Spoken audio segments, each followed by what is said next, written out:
ठीक है। So standard reduction potential की बात कर दी मैंने। स्टैंडर्ड ऑक्सीडेशन पोटेंशियल मतलब किसी को ऑक्सीडाइज करने के लिए जो पोटेंशियल की जरूरत है that is called standard oxidation potential, और किसी को रिड्यूस करने के लिए जो पोटेंशियल लगाते हैं उसको क्या कहते हैं? Standard reduction potential. अच्छा, अगर हाइड्रोजन एटम की बात करें, किसकी? हाइड्रोजन। तो कोई इलेक्ट्रोड अगर हाइड्रोजन का बना है तो उस हाइड्रोजन का जो इलेक्ट्रोड पोटेंशियल होता है, क्या? Electrode potential. हाइड्रोजन का जो इलेक्ट्रोड पोटेंशियल होता है, पोटेंशियल की एक वैल्यू होती है। पोटेंशियल मतलब 0.00 वोल्ट। कितनी होती है? 0.00 वोल्ट। बात समझ में आ गई? अब देखो एक बात समझो, मतलब हाइड्रोजन को तुम इंटरप्रेट कर लो हर्षित से। किससे? हर्षित से। अब हर्षित जो है एक, मान लो एक अच्छा बच्चा है। क्या है? एक अच्छा बच्चा है हर्षित, ठीक है। अब मान लो ये है शिवांश, ये है मान लो आलोक। ये है शिवांश, ये है आलोक, ठीक है। खैर सर हमको ना बताइए, ठीक है। अब इसे समझो कि कोई भी क्राइटेरिया, अब शिवांश जो है मान लो हर्षित से अच्छे हैं, क्या है? तो जब शिवांश और इनके बीच में कंपैरिजन होगा, कौन? ये दो लोग बैठे होंगे, मुझे देखना होगा, तो मैं कहूंगा कि Shivansh is a good boy. Shivansh Harshit से अच्छे हैं ना, तो कौन कौन अच्छा लड़का है? शिवांश। और जब हर्षित और आलोक बैठे हैं, आलोक मानो शैतान है, तब कौन अच्छा बच्चा होगा? हर्षित। और एक बात समझ में आया कि अलग अलग क्राइटेरियाज में हर्षित अलग अलग पोजीशन पे थे। इसके पहले हर्षित बदमाश थे जब ये शिवांश के साथ थे, और इस कंडीशन में हर्षित अच्छे हैं, राइट। इसी तरीके से देखा क्या गया कि जो हाइड्रोजन है, हाइड्रोजन का जब इलेक्ट्रोड पोटेंशियल देखा गया तो इसकी वैल्यू कितनी आ गई? 0.00 वोल्ट। तो हाइड्रोजन के इलेक्ट्रोड की पोटेंशियल, तो ये इसको ले लिया गया स्टैंडर्ड। कह रहे हैं कि हाइड्रोजन से ऊपर जितने भी एलिमेंट होंगे, क्या? स्टैंडर्ड रिडक्शन पोटेंशियल की जो इलेक्ट्रोकेमिकल सीरीज बनेगी। कौन सी सीरीज बनेगी? Electrochemical series. अब बात आती है यहाँ पर, अब बात यहाँ से करो। चलो ये देखो, इसको कहते हैं इलेक्ट्रोकेमिकल सीरीज। लिखो ECS। क्या लिखो? ECS। इसको याद कराने का तरीका, अच्छा मेरी बात सुनो, मैं पढ़ाने से पहले कुछ बताना चाह रहा हूँ, इस ब्लैंक पेज पे बता रहा हूँ। देखो यहां से लेकर के यहां तक कुछ मैं एलिमेंट लिखूंगा। क्या लिखूंगा? ठीक है। जैसे यहां पर लिखूंगा ऐसे, आप लोगों को दिखेगा नहीं इसलिए क्योंकि हमको ये बहुत बड़ा लिखना है, तो मेरे पास जगह नहीं है, मैं केवल आपको एक समझाने के लिए कुछ लिखवा रहा हूं। पहले इसको देखिए,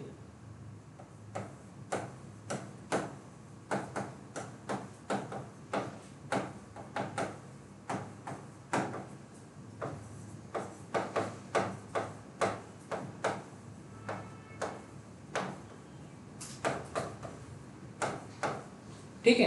अब ये बात समझो, ये पूरा तुमको हमको याद कराना है, इतने में दिखेगा तुमको? तुमको दिख रहा है, लेकिन लाइव में तो बेचारों को तो लाइव में भी दिख रहा है। क्या बात है? चलो मेरी बात समझो। ऐसे ही आपको एक ब्लैंक पेज लेना है। क्या लेना है? एक ब्लैंक पेज में आपको क्या बनाना है? लिखना है इलेक्ट्रोकेमिकल सीरीज। क्या लिखना है? इलेक्ट्रोकेमिकल सीरीज, ठीक है। इसके पहले का लेक्चर ऑलरेडी हो चुका है, तो आज लेक्चर 2 है इस टॉपिक का, ठीक है। थोड़ा सा आप लोगों को मुश्किल आएगी नए बच्चों को, इलेक्ट्रोकेमिकल सीरीज। लेकिन ये मैं बता रहा हूँ कि यहाँ से पढ़ाऊंगा, यहीं से समझ में आने लगेगा। इलेक्ट्रोकेमिकल सीरीज हेडिंग डालो और वहां पर लिखो इलेक्ट्रोकेमिकल सीरीज जो बनती है वो बनती है according to standard reduction potential. लिखो अकॉर्डिंग डैश करके लिखो, according to standard reduction potential. Blank page पर लिखना है। किस पर? ब्लैंक पेज पर। पूरा पेज ब्लैंक होना चाहिए क्योंकि बहुत बड़ा है, ठीक है। अब आपको लिखना क्या है ये समझो।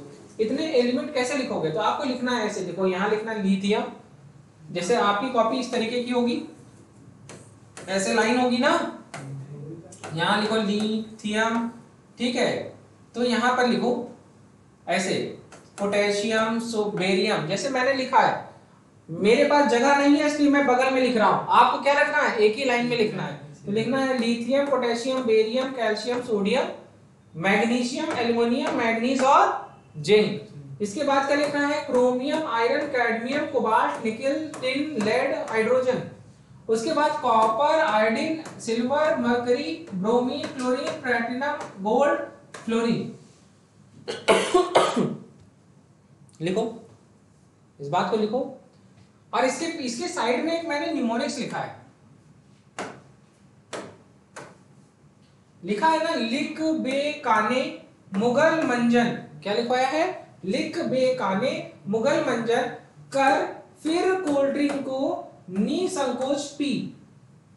क्या, लिख बे काने मुगल मंजन कर फिर कोल्ड ड्रिंक को निसंकोच पी। उसका क्या, हाँ फिर क्या है, क्यों आई एजी, हाँ जी, बुआ कल पटना आई फिर से।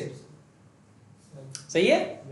लेकिन मैं आपको बताऊं, ये पढ़ने के बाद पूरी केमिस्ट्री की सारी केमिकल रिप्रेजेंटेशन आपको आ जाएगी, सारी केमिकल रिएक्शन क्यों होती है, क्यों कहीं पर नो रिएक्शन लिखा होता है और क्यों कहीं पे लिखा था रिएक्शन पॉसिबल होगा। जैसे MgCl2 प्लस Zn लिखा होता है तो आगे लिखा होता है नो रिएक्शन, लेकिन ZnCl2 प्लस Mg लिखा होता है तो लिखता है आगे चल के कि भैया यहाँ पर हो जाएगा MgCl2 प्लस जिंक अलग हो जाएगा। दिखाते हैं आप लोगों को, ऐसे लिखा हुआ रहता है और आप समझ नहीं पाते इसके पीछे का रीजन क्या है। एक थोड़ा सा मैं बता रहा हूँ उसके बाद। जैसे आप लोगों ने अक्सर देखा होगा, आपकी बुक्स में ऐसे लिख देता है MgCl2 प्लस जिंक, तो वहां लिखा रहता है नो रिएक्शन, देखा है कभी? लेकिन ऐसे लिखा होता है जिंक क्लोराइड प्लस Mg, तो क्या लिखा रहता है MgCl2 प्लस जिंक अलग हो जाता है। ये सब क्यों हो रहा है ये सब नहीं पता होता। इसी तरीके से लिखा होता है कि CuSO4 प्लस जिंक, तो रिएक्शन के बाद बन जाता है ZnSO4 प्लस Cu, लेकिन कहीं पर लिखा होता है Cu प्लस HCl और लिखा होता है नो रिएक्शन। देखा ये सब? ऐसा सुना होगा ना, कहीं कहीं लिखता है रिएक्शन ही नहीं होगी, कहीं अपने आप में लिख लिया क्या आ जाता है कि ये रिएक्शन पॉसिबल होगी। तो आप लोग आज तक रिएक्शन रट के आते हो, लेकिन अगर मैं बोलूं कि इसके पीछे के प्रिपरेशन का कॉन्सेप्ट मैं आपको सिखा दूं तो आपकी बात बन जाएगी। फिर आप कोई भी रिएक्शन देख के ये बता सकते हो होगी कि नहीं होगी, बनेगा कि नहीं बनेगा। दीप्ति समझ में आ रहा है बेटा तुमको? दीपिका, राइट? ठीक है, कोई डाउट हो तो बेटा माइक ऑन कर लेना या फिर आप हमसे पूछ लेना। यहां तक समझ में आया? अब चलो पहले तुम लोग ये छाप लो जो ये आपको निमोनिक्स मैंने सिखाया। क्या, लिख बेकाने। अच्छा, अगर ये सब कुछ सिर्फ एक काल्पनिक है, ठीक है, इसका वास्तविकता से कोई लेना देना नहीं है। हाँ, अगर ऐसा कुछ होता है तो ये बस एक संयोग बस होगा। आता था ना पहले, लिख बेकाने मुगल मंजन कर फिर कोल्ड ड्रिंक को निसंकोच पी, हाँ क्यों आई एजी, हाँ जी, बुआ कल पटना आई फिर से। नोट करो,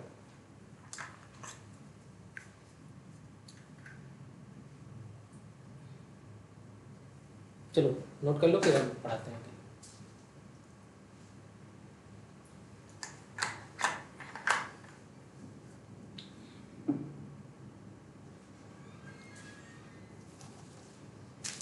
तो हम क्या पढ़ा रहे हैं, तो कहेंगे सर आप स्टैंडर्ड रिडक्शन पोटेंशियल पढ़ा रहे हैं। इसके बाद हम किसमें पढ़ेंगे, इलेक्ट्रोलिटिक सेल। क्या पढ़ेंगे? सेल कितने तरीके की होती है? दो तरीके की। कौन कौन सी? इलेक्ट्रोलिटिक और इलेक्ट्रोकेमिकल सेल। निहारिका समझ में आ रहा है बेटा? कुछ कुछ, थोड़ा थोड़ा कि पूरा पूरा आ रहा है? चलो ठीक है फिर।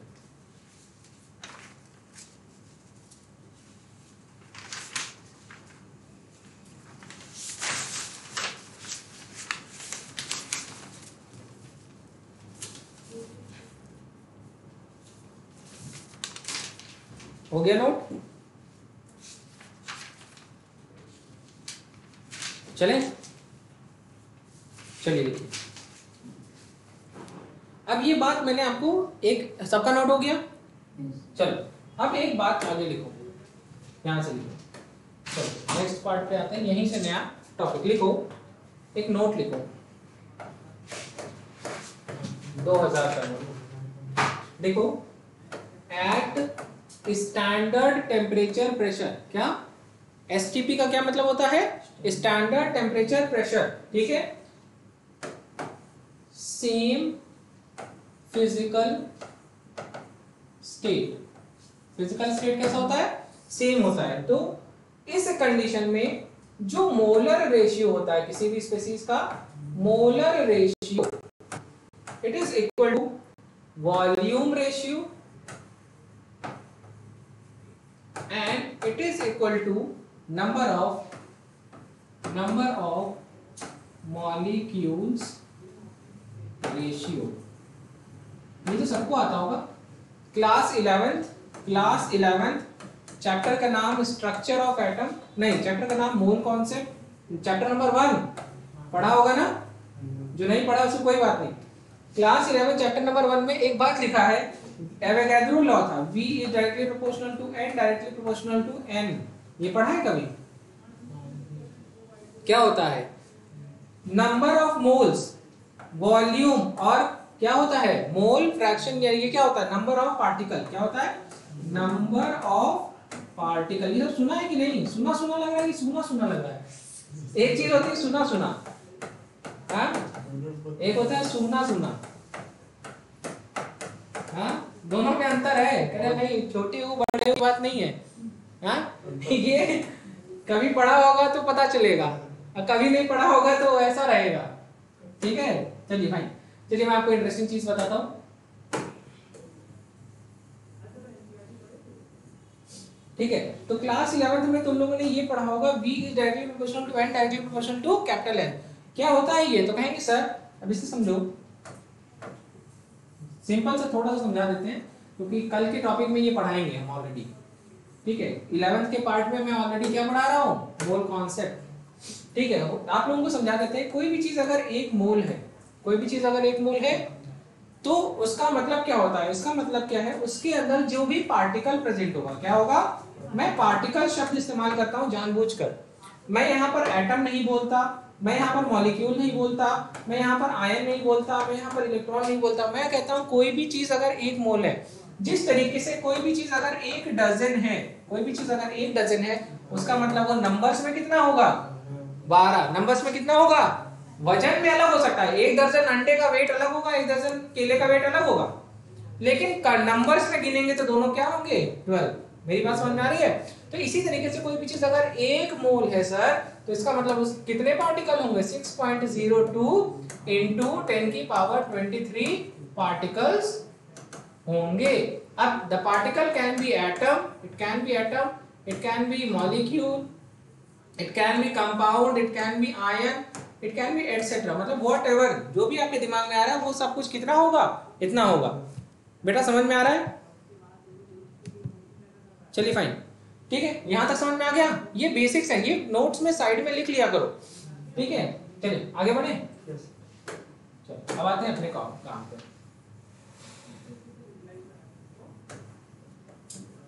अब आते हैं अपने पार्ट्स। चलो लिखो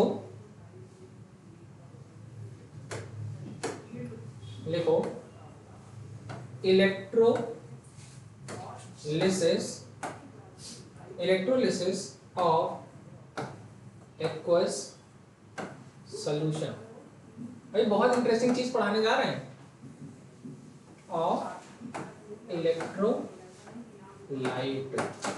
electrolysis of aqueous solution of electrolyte. What is electrolyte? एक सॉल्ट सॉल्यूशन। क्या? जैसे कहीं पर तुमने सुना नहीं होगा एक्वस NaCl, सुना है कि नहीं आज तक? हाँ, ऐसा हो ही नहीं सकता। NaCl हो, या तुमने HCl सुना होगा, डाइल्यूट HCl, कॉन्सेंट्रेटेड। ये डाइल्यूट कंसंट्रेटेड पानी में ही तो होता है। अब पानी को क्या कहते हैं? एक्वा। तो ये क्या हो गया? एक्वस। कंडीशन क्या हो गई? एक्वस। एक्वस कहीं पे लिखा है अगर एक्वस HCl, हाँ एक्वस कुछ भी लिखा है, कुछ भी अगर एक्वस लिखा है इसका मतलब क्या होगा? वो पानी में है। मतलब उसमें दो तरीके के चीजें हैं, एक तो वाटर है और दूसरा क्या है? वो जैसे सोडियम क्लोराइड है। अब देखो पानी है, ठीक है, आपने यहाँ पर एक रॉड लगाई और आपने एक रॉड यहाँ पर लगाई और इसको किससे जोड़ दिया? इलेक्ट्रिक करंट से। बात समझिए, अभी चैप्टर शुरू हो चुका है, अब ये चैप्टर सीरियस मोड में आ गया है। जैसे ये हो गया इलेक्ट्रोड, क्या कहते हैं इसको? इलेक्ट्रोड। और यहाँ पर जो सॉल्यूशन है, लिक्विड सॉल्यूशन है, इस सॉल्यूशन को क्या कहते हैं? इलेक्ट्रोलाइट। क्या आ गया? इलेक्ट्रोलाइट। अब यहीं से चैप्टर इंटरेस्टिंग है। अच्छा, पानी के अंदर जब ये जहां पे इलेक्ट्रिसिटी आएगी, इलेक्ट्रिसिटी क्या करेगी? आयोनाइज करा देगी। क्या करेगी? आयोनाइज। तो पानी के यहाँ पर क्या हो जाएगा, ये दोनों चीजों का क्या होगा, तो ये Na टूट जाएगा Na+ और Cl- में, हाँ Na+ और Cl- में, और पानी टूटेगा H+ और OH- में। अरे यार ये कितनी अजीब बात है, पानी के अंदर रॉड डालने के बाद इलेक्ट्रिसिटी कंडक्ट क्यों हो रही है? जाहिर सी बात है, पानी के अंदर क्या है? आयन। आयन जब मूव करते हैं, इलेक्ट्रॉन जब मूव करता है, तभी तो इलेक्ट्रिसिटी कंडक्ट होती है, सर्किट तभी कंप्लीट होगी। अब जैसे तुम सोच लो, ठीक है, ठीक है, और यहां पर तुम क्या डाल दो? ऑयल। क्या डाल दो? ऑयल। मेरी बात समझना, बड़ी इंटरेस्टिंग बात है। यहां पर आप क्या भर दो? ऑयल भर दो, और इस ऑयल के अंदर आप 2 इलेक्ट्रोड लगा देना, ऐसे सब कुछ सेटअप कर देना। एक बार बताना क्या यहां पर, और फिर जो है यहीं पर बल्ब लगा देना, कुछ भी लगा देना। जैसे यहां से तुमने इलेक्ट्रिसिटी कराई, यहां और यहां पे, मतलब ये जो पानी में सॉल्यूशन के अंदर एक तार डाल देना। क्या डाल देना? एक तार किसमें डाल देना? सॉल्यूशन के अंदर, और एक तार इसके इलेक्ट्रोड से लगा देना। समझ रहे हो? मेरी बात समझना। और यहां तुम लगा दो बल्ब। क्या लगा दो? बल्ब। क्या करो? एक तार डायरेक्टली इलेक्ट्रोड से जोड़ दो, एक तार डायरेक्टली इलेक्ट्रोड से जोड़ दो, एक तार दूसरे इलेक्ट्रोड से मत जोड़ो। किससे जोड़ दो? सॉल्यूशन से। मेरी बात समझना। वही सेम तुम यहां पर भी काम करोगे। यहां पर तुम एक तार किसी इलेक्ट्रोड से जोड़ दो, बल्ब का, बल्ब का कोई एक तार अगर तुम इलेक्ट्रोड से जोड़ दो, और दूसरा तार तुम पानी में डाल दो। किसमें डाल दो? बताना, करंट लगेगा कि नहीं लगेगा? बल्ब जलेगा कि नहीं जलेगा? इस वाले में जलेगा। क्यों? तुमने एक्सपीरियंस भी किया है, पानी में करंट एक्सपीरियंस किया है। इमर्शन रॉड डालते हो, हाथ डालते हो, करंट लगता है। लगता है कि नहीं? नहीं लगा? हाँ, करना भी नहीं बेटा। लेकिन यहाँ पर मतलब अगर तुम ऑयल के अंदर, किसके अंदर? ऑयल के अंदर डिप करके डालते हो, तो तुमने कभी बल्ब जलेगा कि नहीं जलेगा? नहीं जलेगा। क्यों? क्योंकि नॉन पोलर सॉल्वेंट है। कौन सा सॉल्वेंट है? Non polar solvent. यही रीजन है कि यहाँ पर इलेक्ट्रिसिटी कंडक्ट नहीं होगी और यहाँ पर इलेक्ट्रिसिटी कंडक्ट होगी। Non polar solvent, non polar शब्द का मतलब क्या था? कि वहां पर किसी भी तरीके का चार्ज डेवलप नहीं होगा। लेकिन यहाँ पर चार्ज डेवलप हो रहा है, क्योंकि Na+ भी बन रहा है, Cl- भी बन रहा है, H+ भी बन रहा है, और OH- भी बन रहा है। This is the reason behind कि भैया क्या हम बात कर रहे हैं। What is electrolyte? आप समझ में आया? हाँ, तो इलेक्ट्रोलाइट, अब जैसे देखो, अब जो है दो कंडीशन है। अभी देखो ये कंडीशन क्या है? एक्वस इलेक्ट्रोलाइट है। क्या है? ऐसा भी तो तुम कह सकते हो, सर क्या ऐसा नहीं हो सकता कि बिल्कुल मॉल्टेन स्टेट में आप सोडियम क्लोराइड ले लें? क्या ले लें? मॉल्टेन स्टेट में, मॉल्टेन मतलब पिघला हुआ, मॉल्टेन सोडियम क्लोराइड ले लीजिए, इसमें पानी नहीं है। जैसे आपने सॉलिड सोडियम क्लोराइड लिया, उसको पिघलाया, पानी में नहीं, पिघलाया, तो वो क्या हो जाएगा? मॉल्टेन। और जब वो मॉल्टेन हो जाएगा, तो मॉल्टेन फॉर्म में वो आयोनाइज होगा कि नहीं होगा? होगा। देखो दो तरीके के आयन तुमको दिख रहा है, Na+ और Cl-। अच्छा, यहां पर तुमको कितने तरीके के आयन दिख रहे थे? 4 तरीके के आयन दिख रहे थे। कितने तरीके के? 4। Na+, Cl-, H+, OH-। यहां पर 4 तरीके के मिल रहे थे। यहां पर एक, आगे बैठ जाओ बेटा, अगर ठंडी लग रही हो इस वाले में बैठ जाओ, ठीक है? या फिर रिमोट कहाँ है? Sir remote. बिजली बचाई जाए।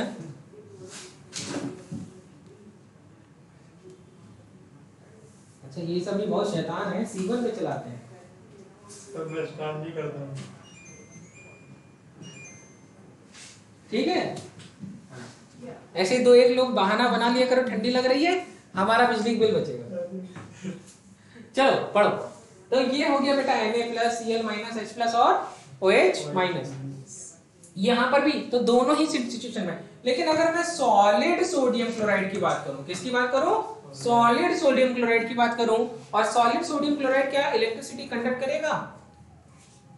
हाँ, नहीं करेगा। क्यों? सॉलिड फॉर्म में आयंस नहीं बनते। क्या नहीं बनते?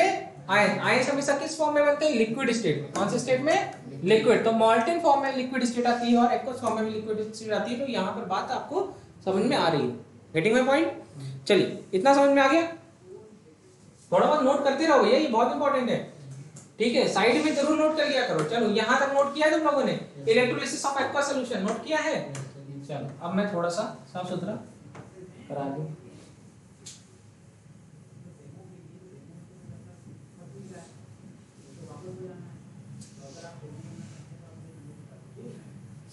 ठीक है, चलो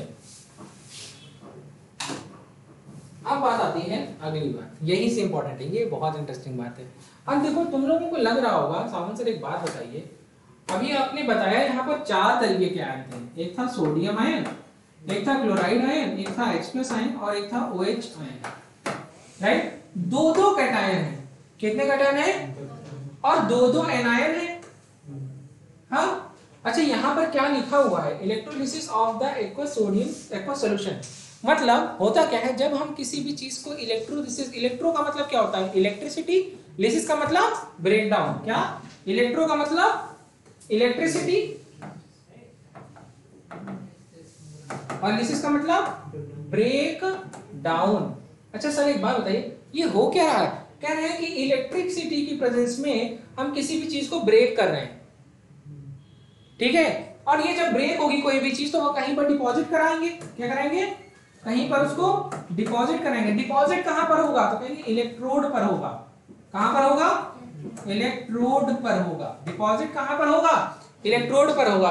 अच्छा बेटा देखो 4 तरीके, 2 तरीके का कैटायन, 2 तरीके का एनायन, तो एक इलेक्ट्रोड पे अगर 2 तरीके का कैटायन आ जाएगा तो भैया तुमको प्योर कोई चीज मिलेगी, हाँ मिक्सचर मिल जाएगा ना। सोडियम आयन भी है, उसी पे H+ आयन है, वहां क्लोराइड आयन है, वहां OH आयन है, तो वहां पर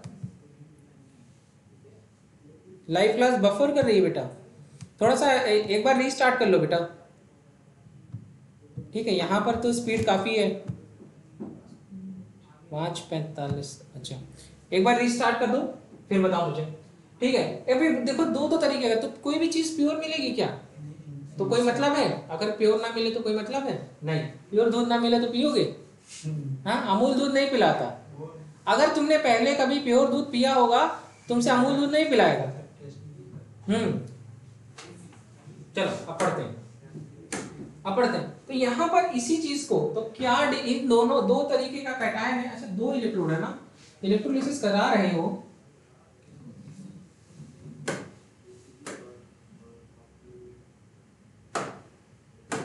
इलेक्ट्रोलिसिस करा रहे हो तो 2 इलेक्ट्रोड है ना, यहाँ पर डिपॉजिट होगा, कुछ यहाँ पर डिपॉजिट होगा, यही होगा। चलो अब यहीं से समझते हैं क्या हो रहा है, पूरे टॉपिक को अब यहीं से समझेंगे हम लोग, ठीक है।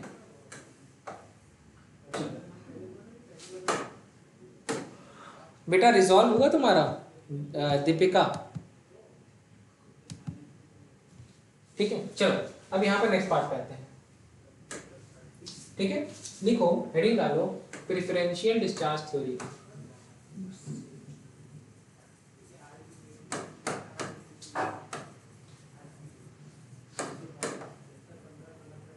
क्या, प्रेफरेंशियल डिस्चार्ज थ्योरी।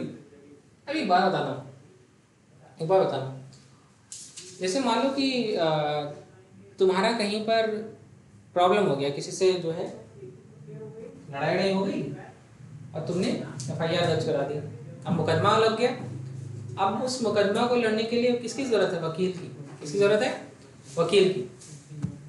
अच्छा बेटा एक बात बताओ, जब मैं बात करूंगा वकील की तो मैं तुमसे ये कहूंगा, एक वकील है जो वही सेम काम कराने के लिए 5,000 रुपए चार्ज कर रहा है केस रफा दफा कराने के लिए, और एक इंसान है जो उस काम के लिए 50,000 रुपए चार्ज कर रहा है।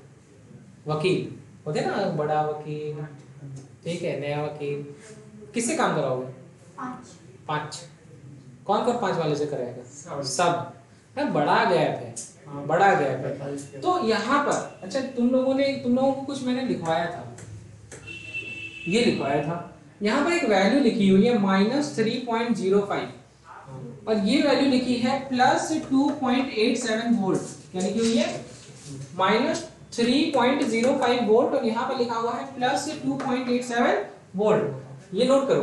अच्छा एक बात समझो कि अगर कोई काम करना है, जैसे ये मान लो ये वकीलों की लिस्ट है, क्या है, ठीक है, तो ये वकील अगर कोई चीज केवल -3 में कर रहा है तो ये वाला कहेगा हम 3.00 में करेंगे, ये माइनस 3.05 में करेगा, ये माइनस 3.00। ये कहेगा अरे उनसे क्यों करवा रहे हो, हम यही सेम काम माइनस 2.28 में कर देंगे, ये कहेंगे माइनस 2 में कर देंगे, कहेंगे माइनस 1.98 में कर देंगे। अच्छा एक बात बताना, इसमें से सबसे सस्ता वकील कौन है? ये बेटा माइनस में जो वैल्यू जितनी कम होगी इसका मतलब वो प्लस की तरफ आ रही है, ठीक है, हम जानते थे, ठीक है। तो जितना ज्यादा कोई चीज निगेटिव है, निगेटिव से जैसे निगेटिव में जब वैल्यूज कम होती हैं तो इसका मतलब वो किसकी तरफ आ रही हैं? जीरो की तरफ, मतलब पॉजिटिव की तरफ जा रही है, तो वो वैल्यूज क्या होंगी? बढ़ेंगी। तो ये कहेंगे अरे हम तो फ्री में कर देंगे, हाइड्रोजन कहेंगे हम तो फ्री में कर देंगे। ये फ्री के अलावा ये तो पैसा ही नहीं लेना, ऊपर से तुमको पैसा दे भी रहे हैं, माइनस में वैल्यू है, ये पैसा चार्ज कर रहे हैं, पॉजिटिव वाले हैं। तो हाइड्रोजन के बाद जितने भी है वो पॉजिटिव है, उनका रिडक्शन पोटेंशियल क्या है? पॉजिटिव। उनका रिडक्शन पोटेंशियल क्या है? निगेटिव। हाइड्रोजन का क्या है? जीरो। तो ऊपर से नीचे जब आएंगे तो रिडक्शन पोटेंशियल क्या होगा? बढ़ेगा। क्या होगा? बढ़ेगा। मतलब किसी सेम काम को कराने के लिए इनकी फीस बढ़ रही है। ये बहुत सारे वकील हैं, जैसे जैसे ऊपर से नीचे आएंगे इनकी फीस बढ़ रही है। क्या हो रही है? फीस बढ़ रही है, इनकी फीस बढ़ रही है। इसका मतलब क्या है? जिसकी फीस बढ़ेगी उससे काम कराना आसान है कि उससे, जैसे दो लोग हैं, जैसे सोडियम को ले ले, किसको ले ले? कैल्शियम को ले रहे हैं और मैग्नीशियम को ले रहे हैं। किसको? कैल्शियम को और मैग्नीशियम को, तो किसका रिडक्शन पोटेंशियल कम होगा? किसका रिडक्शन पोटेंशियल कम होगा? बताओ, किसका? कैल्शियम का। और किसका ज्यादा होगा? ठीक है। अच्छा एक बात बताना, चलो मेरी एक बात सुनो। जैसे तुम जैसे मान लो कि तुम्हारा नगर निगम से तुमको नोटिस आ गई। क्या आ गई? नगर निगम से नोटिस आ गई।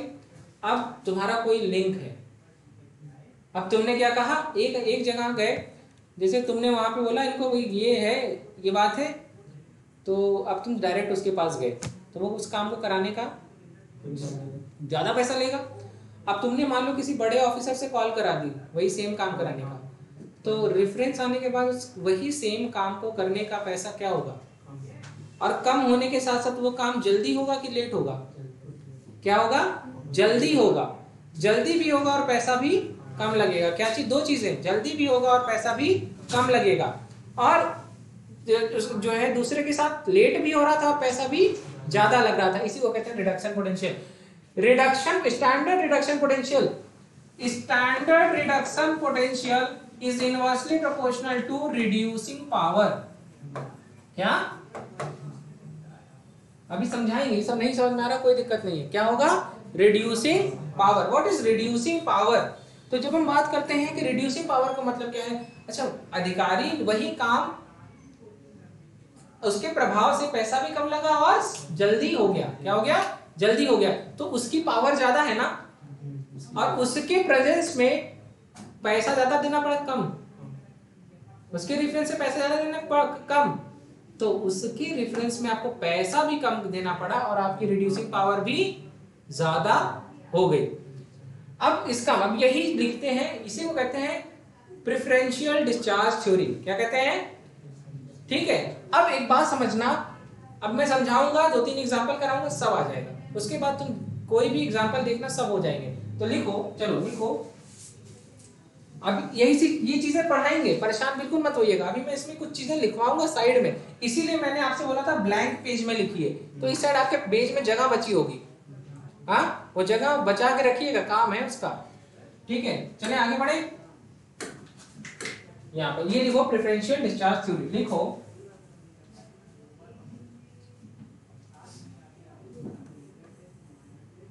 Lower cation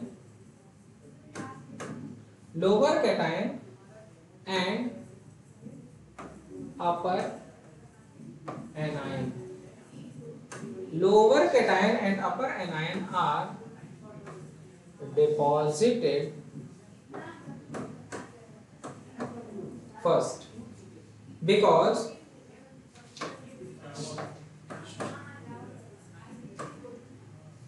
their discharge potential is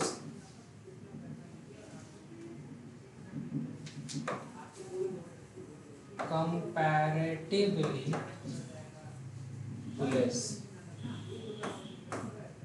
बहुत बहुत शानदार बात लिखवा रहा हूँ, बहुत शानदार बात। एक बात लिखा है, सुनना मेरी बात को। लिखा है कि लोअर कैटायन, कौन सा cation? Lower cation and upper anion, lower cation and upper anion deposited first. कहां पर डिपॉजिट होंगे? Over electrode. कहां पर? इलेक्ट्रोड के ऊपर। कहां पर डिपॉजिट होंगे? Over electrode. Because their discharge potential is comparatively less. चलो ठीक है, लिखो। अब नेक्स्ट पॉइंट इसी में लिखवा रहे हैं, पॉइंट ऐड करो। ठीक है, इन aqueous solution upper cation can displace, बहुत इंपॉर्टेंट बात है, its lower cation displace lower cation, it's हटा दो, lower cation, अपर कैटायन लिखो या मेटल लिखो, एक ही बात है। ठीक है, from its salt solution, from its salt solution and lower anion can displace upper anion from its salt। मैं ऐसे लिखता हूं सॉल्यूशन को। राइटिंग ठीक है, समझ में आ रहा है? ठीक है, चलो नोट कर लो फिर बताओ। हाँ, एक तो डॉक्टर ऊपर से ठीक राइटिंग, डेडली कॉम्बिनेशन, मुश्किल से। यहां तक समझ में आ गया? अब ये समझो हो क्या रहा है, अभी तो समझ में भी, अभी अब आएगा, अब अगले पॉइंट पर आएगा। चलो अब ये नोट हो गया, अब समझो आगे की बात। अब देखना, ये समझा रहा हूं, ठीक है। अब चलो पहले एक उस पेज पे चलो, यहाँ पे लिखो, यहाँ पर कुछ लिखो, ठीक है। एनायन का रिडक्शन पोटेंशियल का ऑर्डर बना रहे हैं। किसका बना रहे हैं ऑर्डर? एसआरपी ऑर्डर बना रहे हैं, किसका? एनायन का। ठीक है, जैसे लिखा था ना QIAG, हाजी बुआ कल पटनाई, फिर से वो था ना, नेक्स्ट उसी को बता रहे हैं। लिखो I minus BR minus Cl minus OH minus, ठीक है। लिखो SO4 2 माइनस, लिखो CO3 2 माइनस, इसी के बाद लिखो PO4, ठीक है, 3 माइनस, CO3 2 माइनस है, PO4, ठीक है, 3 माइनस। और भी बहुत सारे एनायंस होंगे। उसके बाद तुम ऐसे डॉट डॉट डॉट बनाना, सब एक ही लाइन से लिखना। मेरे पास जगह कम है, तुम्हारे पास नहीं। और इसके बाद लिखो यहाँ पर F माइनस, इस तरीके से लिखो। अब मेरी बात समझो, जैसे जैसे हम नीचे आ रहे हैं, क्या बढ़ रहा है? SRP। क्या बढ़ रहा है? SRP की वैल्यू, स्टैंडर्ड रिडक्शन पोटेंशियल की वैल्यू क्या हो रही है? बढ़ रही है। हाँ, देखो कोई भी चीज जो स्टैंडर्ड रिडक्शन पोटेंशियल का मतलब होता है कि न्यूनीकरण का जो पोटेंशियल है, ठीक है, उसकी स्टैंडर्ड वैल्यू क्या होती है? स्टैंडर्ड का मतलब होता है आइडियल कंडीशन में। कौन सी कंडीशन में? आइडियल कंडीशन में। से नहीं, स्टैंडर्ड टेम्परेचर प्रेशर एक शब्द होता है। आइडियल कंडीशन की जब हम बात करते हैं, जैसे PV बराबर nRT हम लोगों ने सुना होगा, आइडियल गैस इक्वेशन सुना है? इसी तरीके से आइडियल कंडीशंस को हमेशा स्टैंडर्ड बोलते हैं। क्या बोलते हैं? तो कभी भी तुमने सुना होगा जैसे Gibbs free energy change delta G not, ऐसे सुना होगा। तो इसको कहते हैं, जहां किसी के ऊपर नॉट लग गया तो इसका मतलब क्या है? वो स्टैंडर्ड कंडीशन है, standard Gibbs free energy change. हाँ, समझ में आया? चलिए, यहां तक की बात अगर आपको समझ में आ गई तो हम आगे की बात करते हैं। ये यहां से नीचे आ रहे हैं तो क्या बढ़ रहा है? रिडक्शन पोटेंशियल बढ़ रहा है। अच्छा, अभी इससे पहले डेफिनेशन पढ़ो क्या लिखा है कि lower anion can displace upper anion और upper cation can displace lower cation. यही तो पढ़ा है मैंने डिफरेंशियल डिस्चार्ज थ्योरी में। अब चलो एक दो एग्जांपल से आपको समझाते हैं। जैसे लिखो, हेडिंग डालो, अब यहां से तुम सीख जाओगे, यहीं से टॉपिक शुरू है, इलेक्ट्रोलिसिस ऑफ एक्वस NaCl। अब देखो यहां पर जाना, अब समझो मेरी बात को, इलेक्ट्रोलिसिस ऑफ एक्वस NaCl। अब आपको क्या लेना है, जैसे यहां पर क्या है, एक कंटेनर लिया, क्या लिया, ठीक है, और यहां पर आपने क्या लगाया, इलेक्ट्रोड, क्या लगाया,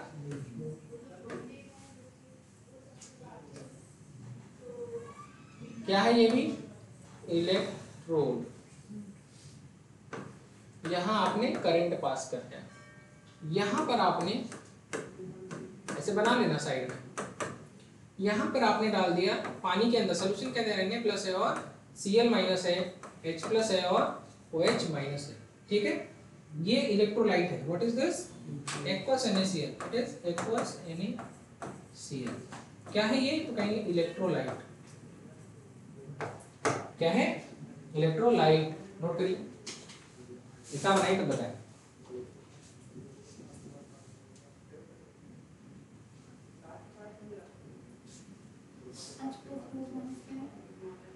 पानी HOH होता है ना, H2O, पानी H2O, वाटर H2O, सुना है, पानी को कैसे लिख सकते हैं, H और OH लिख सकते हैं।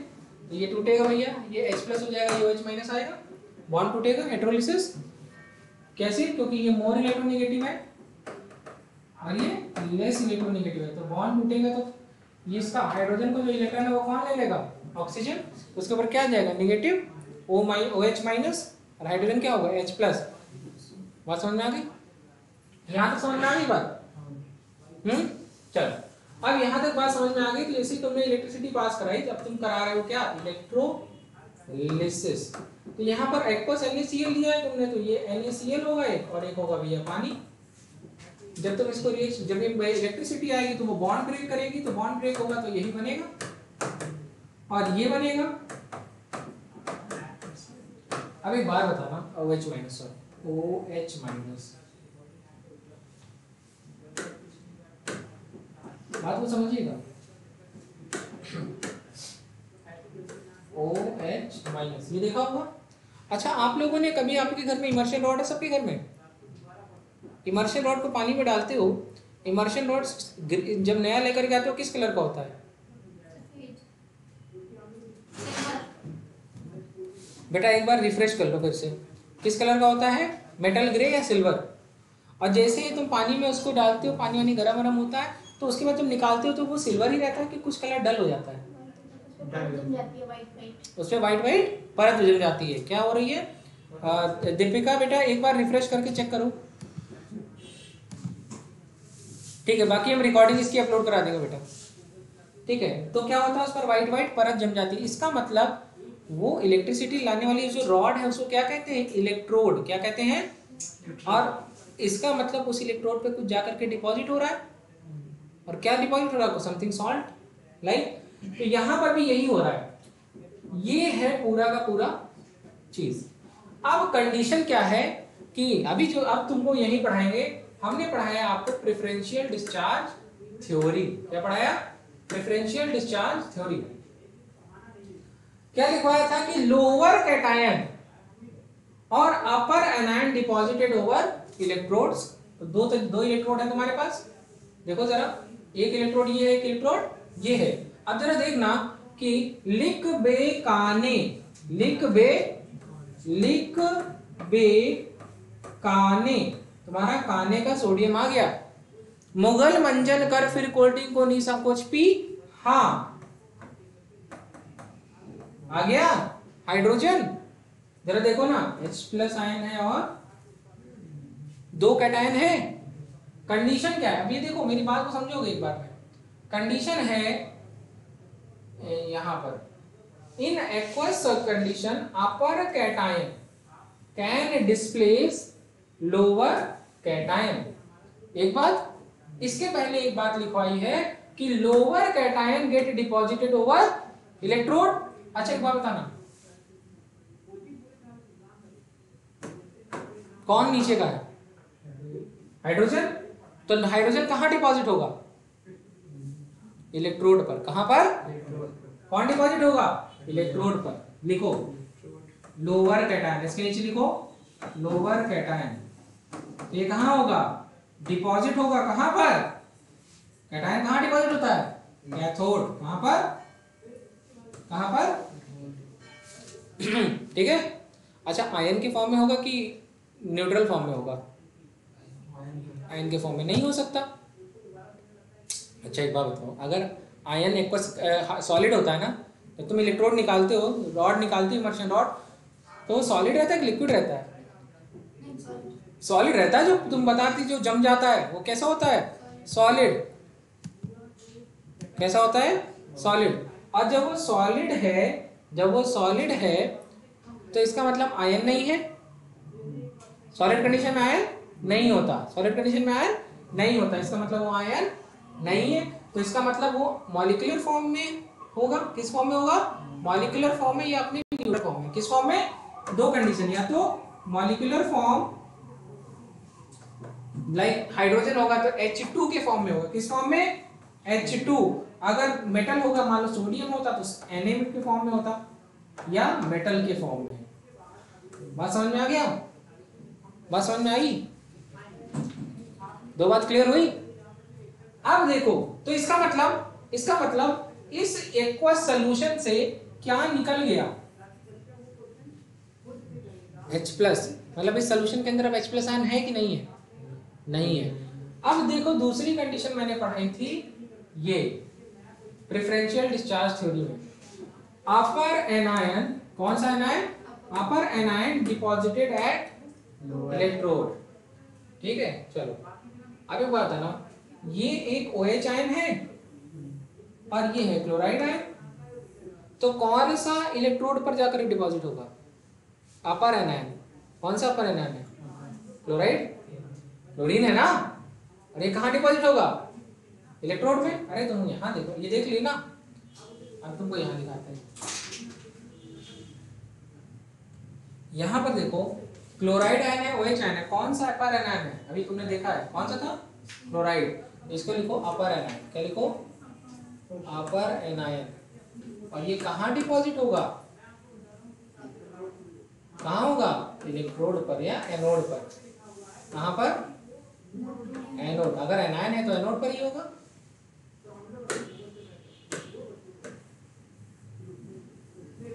यहां तक क्लियर हो गया? यहां तक क्लियर हो गया सर? बहुत बहुत शानदार क्लियर किया है मैंने आपको ये पार्ट। अब आप बात समझिए मेरी बात को। एक सेकंड रुको, पानी पी लें फिर पढ़ाएं। इसका मतलब एक बात बताओ कि अब इस सॉल्यूशन में ये दो एनायन है ना, देखो इधर इधर देखो, इस सॉल्यूशन में दो एनायन है, दोनों में से कौन सा एनायन डिपॉजिट होगा? क्लोराइड। कहाँ चला जाएगा? एनोड पर। ठीक है, ऐसे याद कर लेना। एक ट्रिक बता दे रहा हूँ, लोन। क्या बना रहा हूँ? Left hand side. अच्छा, इसको अगर बांटोगे तो ये कौन सा साइड है? ये कौन सा साइड है? लेफ्ट। तो लेफ्ट हैंड साइड ऑक्सीडेशन होगा, एनोड होगा। क्या होगा? लेफ्ट हैंड साइड में ऑक्सीडेशन होगा और एनोड होगा। अच्छा, अगर ऑक्सीडेशन नहीं होता तो ये देखो ना भैया, Cl- है, क्या है? और आयन की फॉर्म में डिपॉजिट होगा या Cl2 के फॉर्म में डिपॉजिट होगा? Cl2 के फॉर्म में, न्यूट्रल फॉर्म में ना।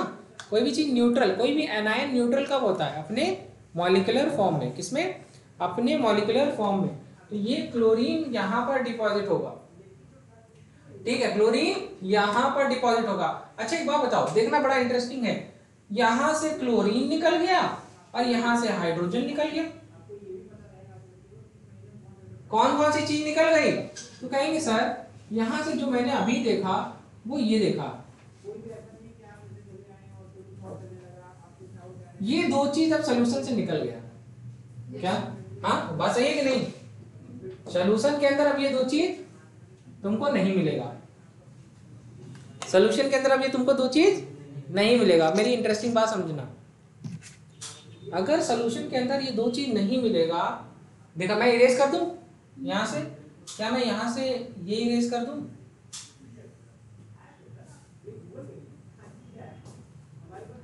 क्या बचा अंदर, जरा देखो, बड़ा इंटरेस्टिंग है। NaOH क्या होता है? NaOH base. NaOH is base होता है कि नहीं? अच्छा एक बताओ, एक बात बताओ, पहले जब तुमने इसके अंदर सॉल्ट डाला था तब उसका पीएच क्या था? सॉल्ट क्या होता है? न्यूट्रल। पीएच क्या होगा? 7। लेकिन जब जब इलेक्ट्रोलिसिस के बाद इसका पीएच बढ़ेगा कि घटेगा? बढ़ेगा। बेस का पीएच 7 से ज्यादा होता है। पीएच ठीक है, लेस देन 7 क्या होगा? एसिड, और मोर देन 7 क्या होगा? बेस। ठीक है, पीएच अगर 7 से ज्यादा तो भैया एसिड, पीएच अगर 7 से कम तो बेस। ये बात समझ में आ गई? इतना तो क्लियर है? ये क्लियर है कि नहीं? अरे मेरे भाई, ये पीएच है और 7 से कम, 7 से ज्यादा होगा तो बेस होगा। 7 से ज्यादा होगा तो बेस। ठीक है, मोर देन 7 तो बेस, मोर देन 7 तो बेस, लेस देन 7 तो एसिड। चलो ये सब बात समझ में आ गई। अब एक बात बता मेरा, पहले पीएच क्या था? एग्जाम में क्वेश्चन क्या आएगा पता है? बिफोर इलेक्ट्रोलिसिस और आफ्टर इलेक्ट्रोलिसिस। क्या बिफोर इलेक्ट्रोलिसिस और आफ्टर इलेक्ट्रोलिसिस क्या होगा? सब pH. Before electrolysis 7, after electrolysis more than 7। बात समझ में? ठीक है, अब सॉल्यूशन बचा क्या? सिर्फ इतना ही तो बचा। ये पूरा नोट करो।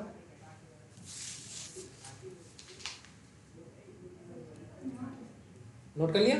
जिसने नहीं किया जल्दी नोट करिए।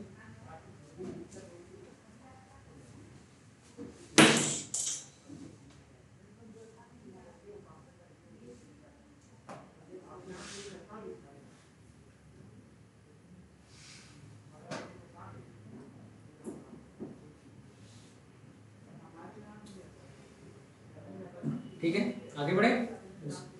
डन। चलो यहाँ पर कुछ पॉइंट्स लिखो।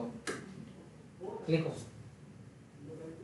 अब दो कंडीशन, एक हो गई आपकी मॉल्टेन NaCl, एक हो गया एक्वस NaCl। एक्वस NaCl पर कैथोड पर क्या डिपॉजिट होगा और मॉल्टेन NaCl पे कैथोड पर क्या डिपॉजिट होगा? एग्जाम का क्वेश्चन। जब हम मॉल्टेन NaCl की बात कर रहे हैं, मतलब NaCl किस अवस्था में? पिघली हुई अवस्था में। किस अवस्था में? और जब बेटा इलेक्ट्रोड में सिर्फ यहाँ पर Na+ और Cl- होगा और ये दो इलेक्ट्रोड होगी तुम्हारी और ये कंडीशन होगी, तो जाहिर सी बात है कि यही तो जाकर के डिपॉजिट होगा और ये यहाँ पर डिपॉजिट होगा। लेफ्ट हैंड साइड क्या होता है? एनोड, और राइट हैंड साइड क्या होता है? कैथोड। तरीका क्या सिखाया था? लोन। क्या? Loan. Left hand side oxidation anode, और ऑक्सीडेशन हो भी तो रहा है। देखो Cl किस में कन्वर्ट हो जा रहा है? Cl2 में। Cl2 का ऑक्सीडेशन नंबर 0। पहले क्या था? -1। -1 से 0 क्या होगा? ऑक्सीडेशन। अरे इलेक्ट्रॉन लूज किया है ना। अरे एक क्लोराइड आयन होगा और एक और क्लोराइड आयन होगा। इसके पास 18 इलेक्ट्रॉन है, इसके पास 18 इलेक्ट्रॉन है ना। 17 उसके खुद के, एक इसने ले लिए। 17 + 1, 17 + 1। अच्छा क्लोरीन के पास कितने हैं? तो कहेंगे सर क्लोरीन के पास तो 17 थे। आउटर मोस्ट शेल में कितने हैं? तो कहेंगे सर आउटर मोस्ट शेल में 1 2 3 4 5 6 और ये 7। वैलेंस शेल में 7। इस क्लोरीन के पास भी कितने हैं? तो कहेंगे देखो भैया, क्या इसके पास 18 हो गए? क्या इसके पास 18 हो गए? लेकिन यहाँ पर क्या, कौन सा बॉन्ड बना है? तो कहेंगे कोवैलेंट बॉन्ड बना है, शेयरिंग के द्वारा बना है। किसके द्वारा? तो किसी ने किसी का लिया क्या? ये दोनों सेम है ना, दोनों सेम ताकत रखते हैं ना, तो इन दोनों के बीच में जो इलेक्ट्रोनेगेटिविटी का डिफरेंस है वो 0 होगा कि नहीं होगा? 0 होगा। सेम ताकत 0। तो किसी भी तरीके का चार्ज डेवलप हुआ?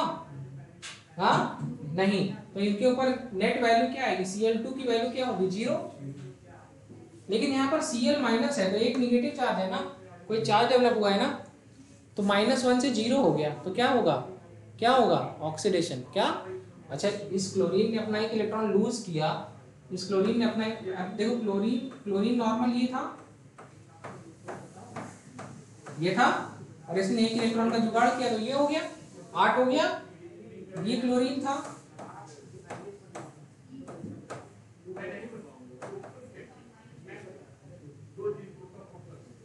8 है तो स्टेबल है। ये इसने इलेक्ट्रॉन लूज कर दिया, -1 इलेक्ट्रॉन, और इसने भी अपना एक इलेक्ट्रॉन लूज कर दिया। तो भैया अब यहाँ से जैसे ही इसने इलेक्ट्रॉन लूज कर दिया सर, तो ये इसके पास इलेक्ट्रॉन की कमी होने लगी, तो अभी अनस्टेबल हो गया, ये भी अनस्टेबल हो गया।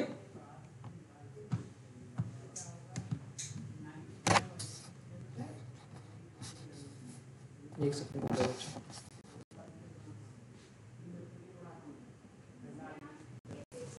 ठीक है। हाँ, ये दोनों के पास 18 17 हो गए। अब बताना सर, दोनों अनस्टेबल हो गए तो इन्होंने आपस में बॉन्ड बना लिया, बॉन्ड बिगाड़ दिया, बॉन्ड बना लिया, 18 हो गए। अब ये भी स्टेबल और ये भी स्टेबल। क्या किसी तरीके का ट्रांसफर हुआ है? क्या हुआ है? शेयरिंग हुई है। क्या हुई है? शेयरिंग। दोनों स्टेबल हो गए, दोनों के आउटर मोस्ट में 8 हो गए। इनके ऊपर कोई चार्ज डेवलप होगा, जब कभी भी इनमें लड़ाई हो जाएगी तो 20 से अलग होंगे, कोई चार्ज डेवलप होगा। अच्छा, ये दोनों क्लोरीन साथ में आने में 2 इलेक्ट्रॉन को इन्होंने लूज किया है। क्या तुम्हें ये समझ में आ रहा है? क्या ऐसा लग रहा है तुमको कि 2Cl माइनस 2 इलेक्ट्रॉन और गिव्स Cl2? क्या ये हो रहा है कि नहीं हो रहा है? अरे 2 क्लोराइड आयन थे, दोनों ने एक इलेक्ट्रॉन लूज किया था तो Cl2 बना बाद में। समझ में आ गया? न्यूट्रल हो गया। चलो यहाँ तक समझ में आ गया? क्लियर? तो कैथोड पर क्या डिपॉजिट होगा? तो कहेंगे सर सोडियम डिपॉजिट होगा। क्या डिपॉजिट होगा? लेकिन एक्वस में क्या दिखाया? अभी देखो अपनी कॉपी में देखो, तुमने कैथोड पे क्या डिपॉजिट कराया? H+H2। देखो H2 डिपॉजिट कराया कि नहीं? जिसके पहले क्या था? एक्वस एनिसोइल में कैथोड पर क्या डिपॉजिट हुआ है? लोअर कैटायन हाइड्रोजन, है ना? चलो तो यहां पर लिखो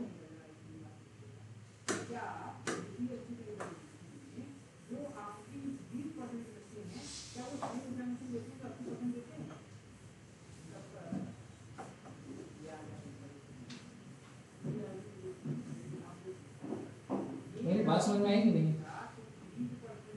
हाँ,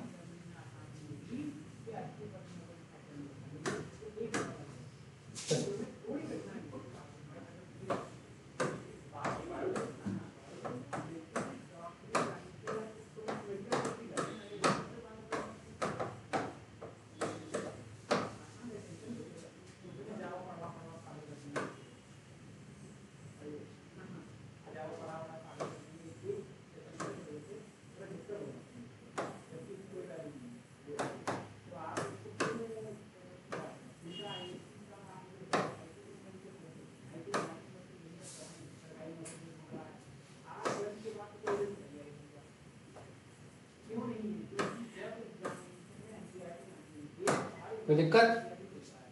नोट करो।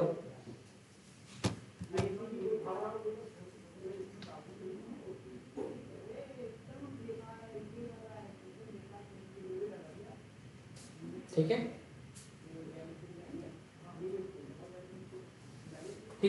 अब कैथोड पर ही जब डिपॉजिट होगा हाइड्रोजन तो H+ आयन क्या करेगा? देखो क्या होगा? H+ ion will take 2 H+ ion will take 2 electron will form H2।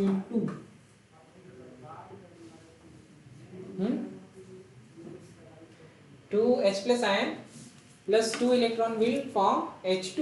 इसी तरीके से यहाँ पर Cl- के बाद लिखो, साइड में लिखो, मेरे पास जगह नहीं इसलिए मैं ऐसे कर रहा हूँ, तुम उस साइड लिखो। Cl- 2Cl- minus 2 electron will form Cl2। तो Cl2 will deposit at Cl2 will deposit at anode. अरे एनायन है तो एनोड पर ही डिपॉजिट होगा ना। हाँ, तो Cl2 will deposit at anode. will deposit at cathode. Okay, getting my point? चलो नोट करो, लिस्ट नोट करो। बस 10 मिनट में छोड़ रहे हैं, बस पीएच वाला काम करा दें। टाइम हो रहा है, हो रहा है, कोई बात नहीं। ऐसे ही जब आपका टाइम आएगा एग्जाम में तब आपको पता चलेगा, है? तब इस टाइम की बहुत वैल्यू होगी। चलो नोट कर लो, 2-3 क्वेश्चन हैं प्रीवियस ईयर में आ चुके हैं। देखो एक question, pH of aqueous NaCl, pH of aqueous NaCl is option number 1 7, option number 2 less than 7, option number 3 more than 7 and option number 4 जाओ हम नहीं बताएंगे, none.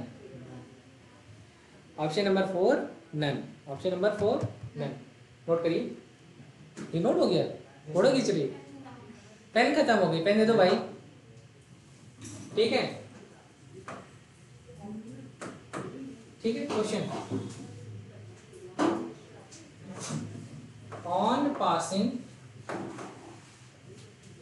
Electric current in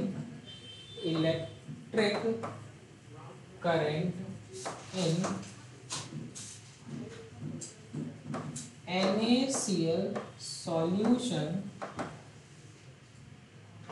the pH of resulting solution is, the pH of resulting solution is, वही चारों option फिर से, वही चारों ऑप्शन फिर से। पहला ऑप्शन है 7, दूसरा ऑप्शन है लेस देन 7, तीसरा ऑप्शन है मोर देन 7 और चौथा ऑप्शन है नन, जो हम नहीं बताएंगे। ठीक है, चलो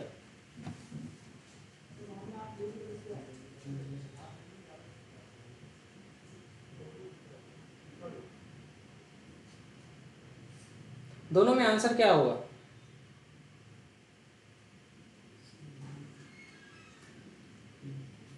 दोनों का आंसर सेम होगा?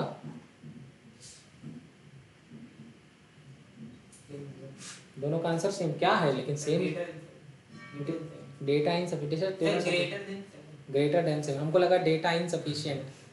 ठीक है, तो चलो ये वाले में इसने बोला ग्रेटर देन 7, क्योंकि ये वाली बात हम लोगों ने करी, क्योंकि इसमें एग्जामिनर खुद से बोल रहा है इलेक्ट्रिक करंट पास करा रहा है। मतलब एग्जामिनर आपसे क्या कह रहा है? इलेक्ट्रोलिसिस करा रहा है। क्या करा रहे हैं? और on electrolysis due to formation of NaOH। यही रीजन था कि इसका जो pH है वो 7 से ज्यादा हो गया था। यही हम लोगों ने किया भी था ना कुछ देर पहले।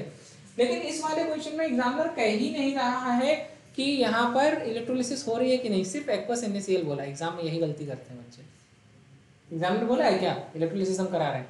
क्या बोल रहा है? सिर्फ एक्वस NaCl लिखा है। अब बताना, तो लिखो लिखो लिखो, इसका आंसर होगा सिर्फ 7। लिखो रीजन, रीजन लिखो NaCl is a salt of strong acid and strong base like NaOH plus HCl, right? लिखो NaCl is a salt of, लिखो मैं बोल तो रहा हूँ, NaCl is a salt of strong acid and strong base, strong acid and strong base.